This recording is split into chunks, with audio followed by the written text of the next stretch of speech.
Meditations for Every Day in the Year by Bishop Richard Challoner. January 29th. On the dismal havoc sin has made in the world.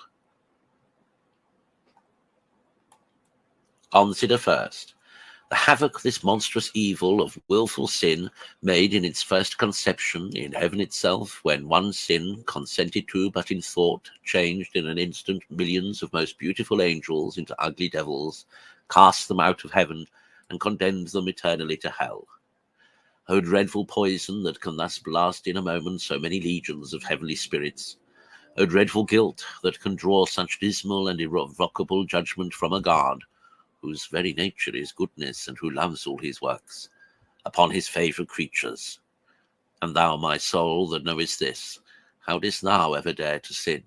And how hath thy God been able to endure thee under the guilt of so many treasons?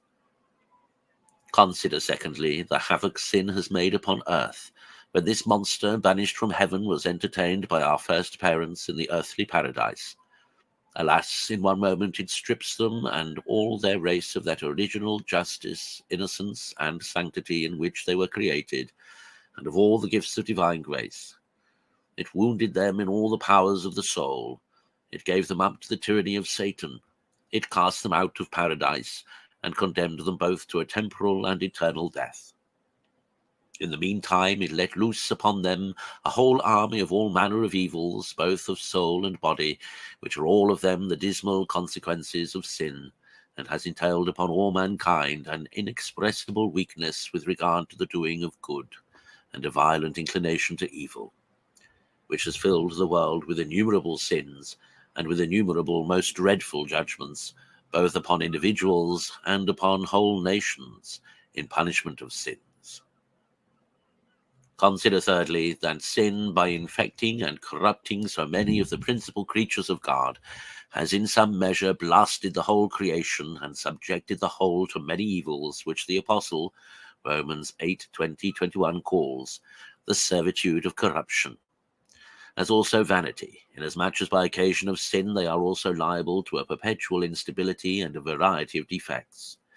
Hence the whole creation, by a figure of speech, is said by the Apostle to groan and be in labour, longing as it were for its deliverance from its unhappy subjection to sin, into the liberty of the glory of the children of God, which shall then be accomplished when the reign of sin shall be utterly abolished, and the world being purged by the last fire, God shall make for his children new heavens and a new earth, in which justice shall dwell. 2 Peter 3:13.